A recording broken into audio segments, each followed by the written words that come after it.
Dear Void, my husband of 10 years has been acting strangely recently.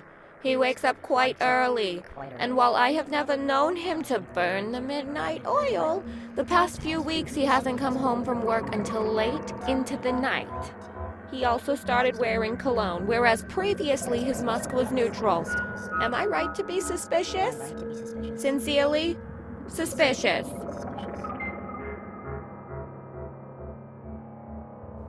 Dear Suspicious, absolutely.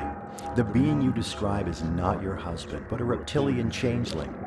We know this because of his new cologne, used to mask a lack of human pheromones.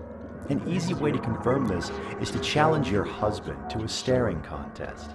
If he is indeed a reptile, he will demur, not wishing to reveal his lack of eyelids. Now listen to me very carefully, Suspicious. The best thing for you to do is forget this. I told you nothing. Your husband is with you and will always be with you. Sincerely, Void.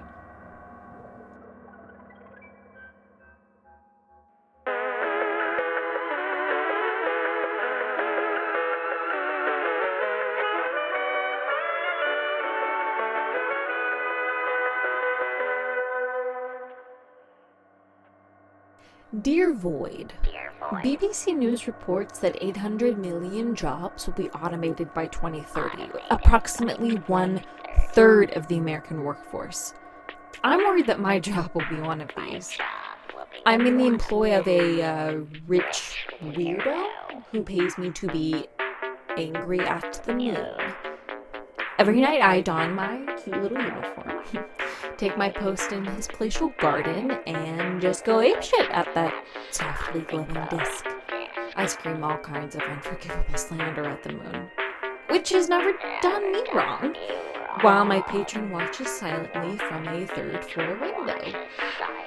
On cloudy nights, I have seen him in his nightgown, clapping gleefully because he believes his enemy has fled. I do not understand why my employer hates the moon, but he pays me $70,000 a year with benefits. Yet every day, I fear the invention of some kind of belligerent robot will make my job unnecessary. Is this fear warranted? Sincerely, Bad Night Moon.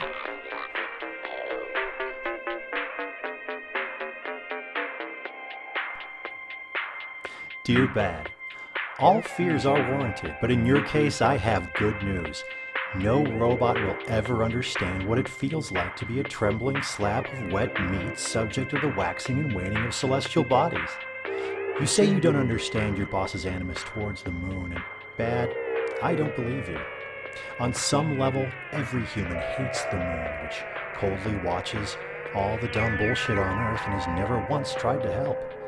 The moon is the night sky's equivalent of the neighbor who sips an egg cream and watches from his door as you and your friends struggle to get a new couch into your apartment, then mumbles something like, "big couch," and wanders away.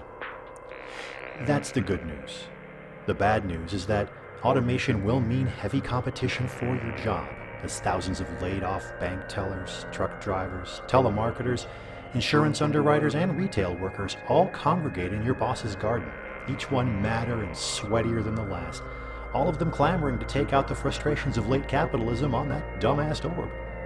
The influx of cheap labor will no doubt create some kind of disruptive, gig-based moon-hate market, which will doubtless produce innovative new insults like crater-faced sunfucker or the sky's barren boy, but will mean you lose your health care.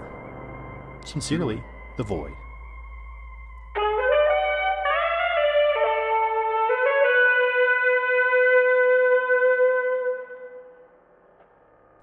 Dear Void, I have been swiping right on life and recently was swept right off my feet by a lovely young woman I met on a dating app for Christian fans of the TV show The Office called Let There Be Dwight. I truly believe that Janice is the chaste Pam to my upright Jim, but every time I suggest meeting in person, she demurs. We've already exchanged promise rings via the mail, engraved with each other's names, social security numbers, and favorite quotes from the TV show The Office. How can I convince her to meet me in person? Sincerely, Christian Office fan with cravings of the flesh.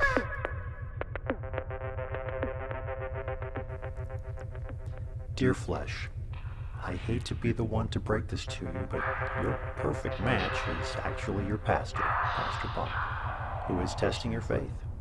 Pastor Bob only wants the best for you, and he became concerned about your chastity after he accidentally clicked your search history and saw how much time you spend Googling stock photos of beautiful women in nice blouses laughing and pointing at the camera. Once he saw you were on a dating app, he decided to become a catfisher of men. But don't worry, Flesh. Your future wife is out there, and she is deeply terrible in exactly the same incredibly specific way as you. Sincerely, The Void.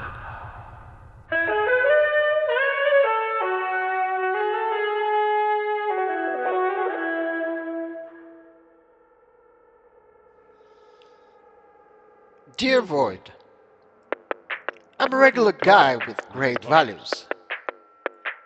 I may not be the prize rooster, but I'm far from unattractive. Among my friends, I'm known to be a sensitive, a regular guy.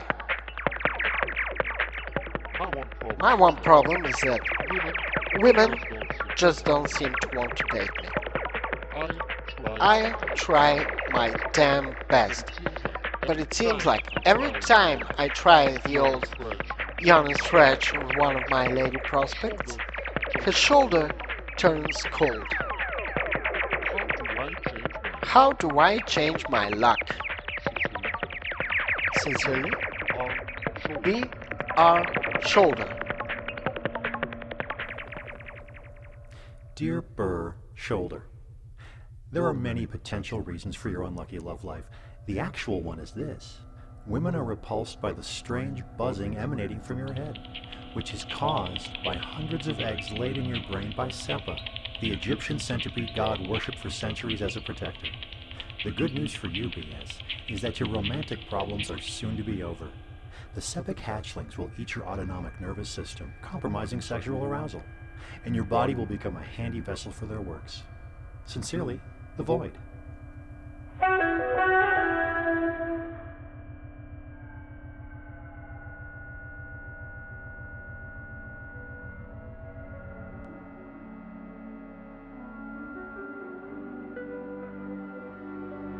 Dear Void, I listen to you every day. Every day I listen to you. I started listening to you to help me fall asleep. I used to have trouble sleeping, but once I started listening to you, I began having serene, peaceful dreams. I dream that I am you. Now I sleep 14 or 15 hours a day. I dream that I am you. I sleep through my lunch break. I spend all my waking hours listening to you. My job is typing numbers. Each day I get new numbers to type. I put in my headphones, and I listen to you as I type the numbers. My coworkers ask me, "What are you listening to?" And I say, "The void." Then they nod and walk away. They never ask to listen with me. When work is over, I'm excited. It means I get to go home and listen to you, and sleep and dream that I am you. The more I listen to you, the more I sleep. And the more I sleep, the more I want to listen. Sincerely, me.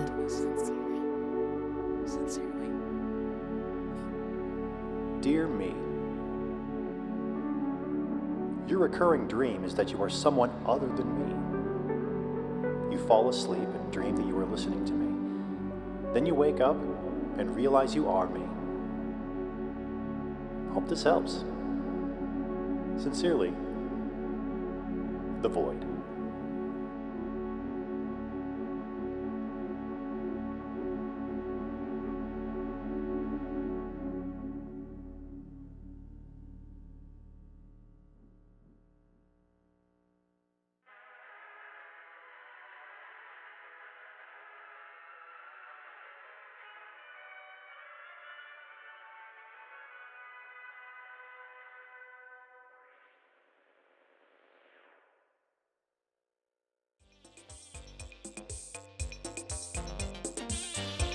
If you've enjoyed letting Theater of the Electric Mouth invade your mind with Ask the Void, please consider subscribing to us on YouTube, Apple Podcasts, Spotify, Stitcher, or wherever it is you're currently experiencing this. You can find us on Instagram as @Theater of the Electric Mouth. While you're at it, please be sure to leave a review.